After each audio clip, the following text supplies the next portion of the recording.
Today we'll be troubleshooting the nuances of the 33 hot rod.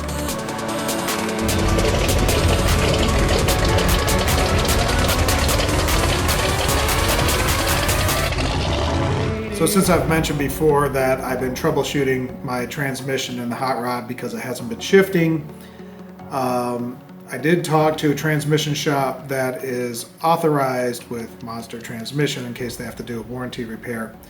And before I took the car down there, he's like, I really want you to troubleshoot a few things and try to get a few things working and, let me know what the deal is before you actually bring the car down. So one of the things he wanted me to try was actually removing the electronic connection off the transmission and actually driving the car around. Now, he mentioned don't do this for 10 miles or anything, but just drive it around the block once or twice and see if something changes. Is it shifting into a different gear? He said if you hit a certain RPM, it should shift on its own anyways, like just because of the force or whatever that's happening. And so I actually did that the other day. I had a few minutes before work and I was like, you know what, it's a perfect day out. I got an extra half an hour. Let me just hop in there and test these few things because I just felt like I was going nowhere and I needed to hop in and get something done, even if it was, a few minutes before work. So I took the car out, I got it warmed up, and I drove it around the block. And it was stuck in first gear, and you're doing anywhere from 2,500 RPMs, 3,000 RPMs, and you're stuck in first gear. It never shifts. And I've always not knowing too much about a stall except for having a high-powered engine in a light car and sitting at a stoplight, and you don't want the car to keep going. That's one of the main reasons you get a stall. And I also know for drag racing and stuff, you kind of want to hit higher RPMs before it takes off. But no one really talks about, or at least I haven't seen anybody talk about, what happens while you're in the middle of shifting gears, first, second, third. And so anyways, I didn't know how that stall affects some of that stuff. And, do I need to be at 5,000 RPMs before it shifts while I'm already in second gear or something? I have no idea. And of course, since nothing's working, it's hard for me to figure that out. So drove around the car, same thing as usual. Pulled the car in, turned the engine off, unplugged the transmission electronically from the situation, turned the car back on, drove it around, and it was a totally different experience. I couldn't tell you what gear I was in, except I was not in first. So I was either in second or third gear, could have been in fourth gear, I'm not really sure, but at 1,200 RPMs, I was doing 30 miles per hour, where before I'd be at 3,000 RPMs doing 15 miles per hour. So it was kind of exciting because I've kind of mentioned that I feel like I'm in a little go-kart. And I think part of that is the RPMs revving and me going nowhere. So it's and I'm not doing anything. Where this one, I was just putting, and it reminded me of my Corvette, where I used to do these Sunday drives and just be putting with that engine purring. It just sounded amazing, with the LS1. So yeah, I was really happy about that because that made me go, okay, maybe this is all electronic and the transmission is fine and I don't necessarily have to take it down to the transmission shop. So we're going to go off of that, do a little more tech support, and kind of see where we go with it. So part of my tech support for this situation now was, I talked to Holly and they said that my VSS, which is your vehicle speed sensor in your transmission, was not reading correctly. And because of that, the line pressure doesn't get to a certain level, and the line pressure, I guess, causes the transmission to shift, I guess. But those are the nuances I don't know. But he's like, yeah, the VSS is not reading right, and that causes the line pressure not to go up, which means it's not going to shift. Oh, okay, great. So I started thinking about it. I'm like, well, that's kind of funny they say that because I've talked to Monster before, and I said, hey, what transmission do I have? They can't tell me anything. What year is it? They don't know. What second gear does it have? I think it's something like 1.63 or 1.75 or 2.63, 2.75. I forgot the numbers. We're not sure. It's like, I bought this from you. You built it. You tell me what it is. They don't have any information. So Since I started tech support with Monster and I got an actual tech support representative that's taking care of me, and him and solely only him instead of random people that answer the phone, he's the one who got me in touch with the transmission shop. And he's like, I'll be on your case from here on out. Great. So what I had to do is, I've asked Monster Transmission for this information multiple times in the past, and I've just gotten basically no answer. They call me back, yeah, we're not really sure. Like, they just avoid all, information in a sense. They don't tell me anything. It's just totally vague. And so before I contacted Monster Transmission, I was like, okay, obviously I have a VSS issue going on with the transmission. What transmission do I have? I don't know. So I started going through and doing research, and I looked back at my invoices again. Doesn't say anything. It says what they built, their custom name or whatever. And yeah, obviously it's a 4L60, 65. It's one of the two. But I don't know what year it is. I don't know anything about it. So I started doing my own research, going online. And then I found out that the way the pan looks physically, is it square? Does it have a cutout? What's going on? How many bolts are in the pan? These are the things that start telling you what your year range of transmission is. Then once you have that, you start looking at the pictures of exactly what you have. And I started doing Google image matches to other transmissions. And it just so happened that I found out I have a square pan with 16 bolts. So that put me in a certain range. And then as I was searching for that range of year of transmissions, I actually came up with a picture, and I'm like, hey, that looks exactly like my transmission. And so I clicked on it, and it just so happened to be a Monster transmission. It wasn't the exact one I ordered, but the Monster transmission actually said, I think it was 98 to 2005, and I ordered a 4L65E. So, okay, I know what transmission I have.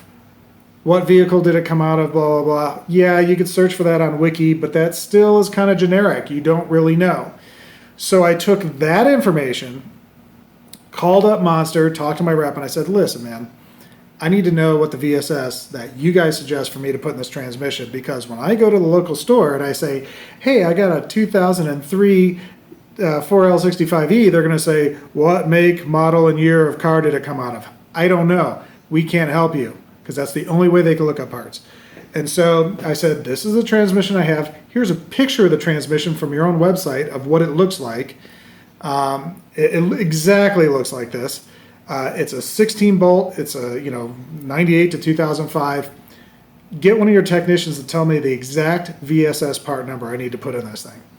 So a day or two goes by, and I get on the phone again, and I'm like, listen, I need this weekend.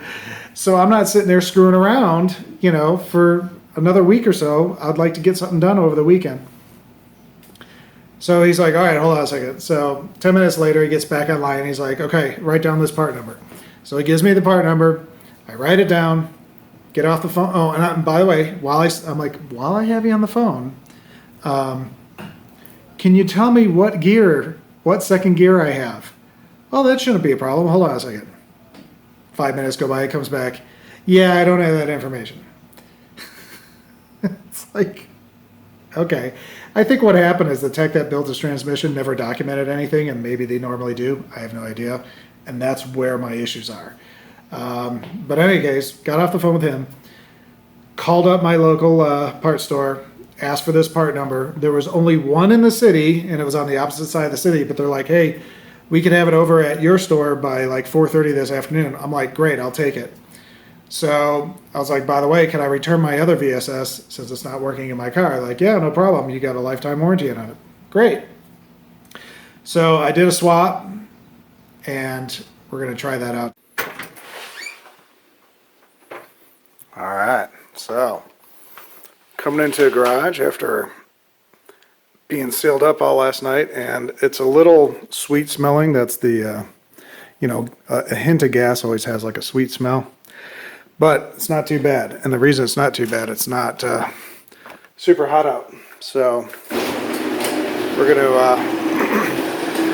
open it up, let it breathe a little bit. Now, I'm pretty excited today because I might have a fix for my transmission. And it might be as simple as this. So we're going to try installing this and seeing if this fixes everything. Now the thing I got to worry about is it is super cloudy and it's like 85% chance rain. Of course you say that and then you look over here and you go, really? 85%? But over here it's pretty bad. But looks like I might have some opportunity to run the car around the block without it raining, which is ideal. So we'll see if we can get this installed and then see what happens.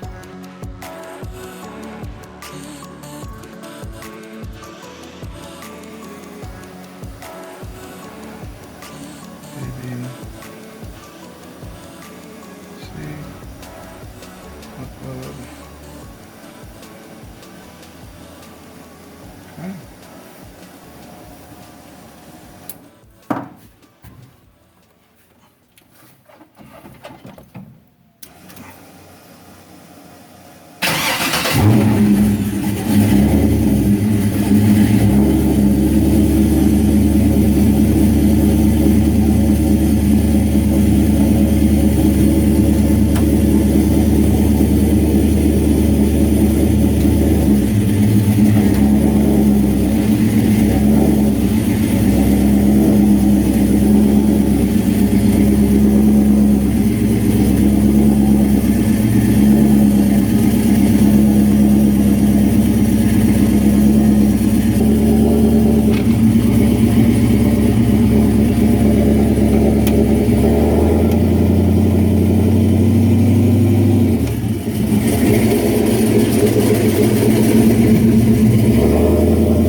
So my tuning guy was here.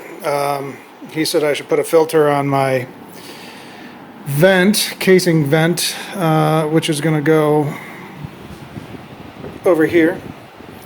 And then he was saying that this should actually go into there. And so this one's a no-brainer. I'm going to do that. And then I will add this other one. I already got the connection for it, which should work fine.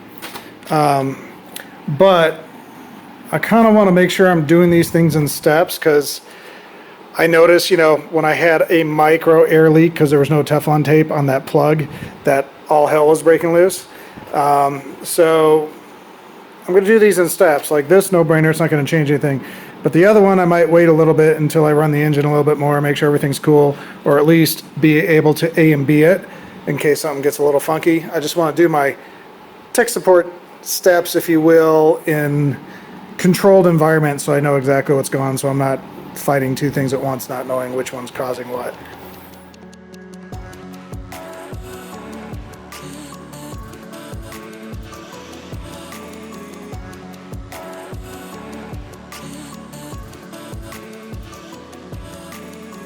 So as I go through all my little troubleshooting things, one of the things I'm noticing is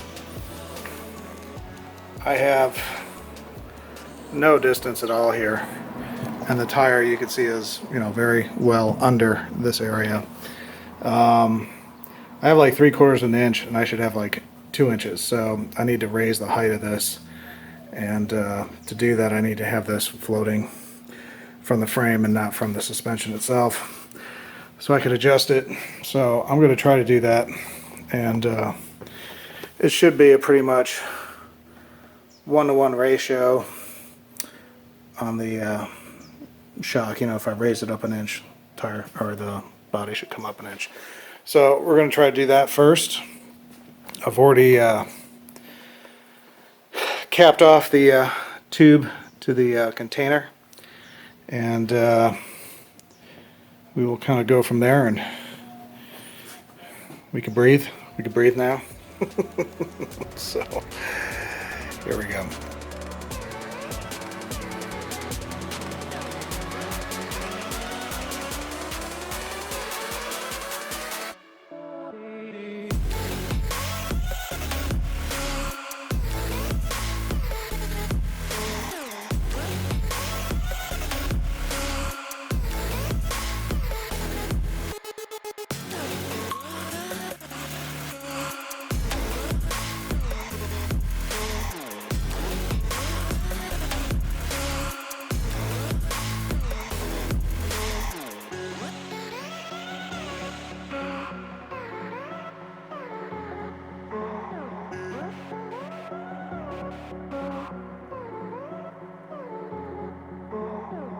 Now you can see I got full finger here. So we added a good 2 inches maybe.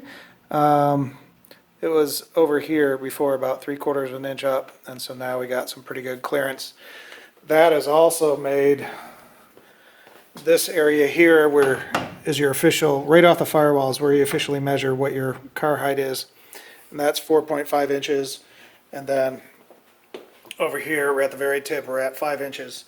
So, and we were at 5 inches before, so tilting this up really didn't change much of the tip, like dipping down or anything like that.